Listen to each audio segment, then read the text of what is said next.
Doctor Mohammad ইউনূসের উদ্দেশ্যে এখান থেকে আমরা আওয়াজ তুলছি যে যতক্ষণ অব্দি পার্বত্য চট্টগ্রাম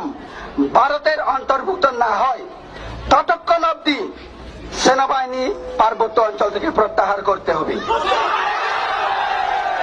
3 নম্বর, যতক্ষণ অব্দি পার্বত্য চট্টগ্রাম ভারতের অবিচ্ছেদ্য অংশ কিংবা ভারতের অন্তর্ভুক্ত হচ্ছে না ততক্ষণ অব্দি সেখানে সেনা শাসন এবং গণহত্যা বন্ধ করতে হবে, না হলে এই আন্দোলন আমাদের জারি থাকবে। আর সেখানে যারা আমাদের ভাই বোন,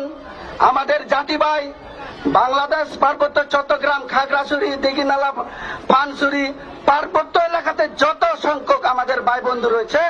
আমি ওদের উদ্দেশ্যে আওয়াজ তুলছি এখানে আমাদের আজকের এই প্রচার দল থেকে আগামী দিন আপনারা যদি খণ্ডিত না হয়ে একত্র হয়ে যদি আপনারা কাজ করেন তাহলে আমরা আপনাদের পিছনে আসি। যদি আপনার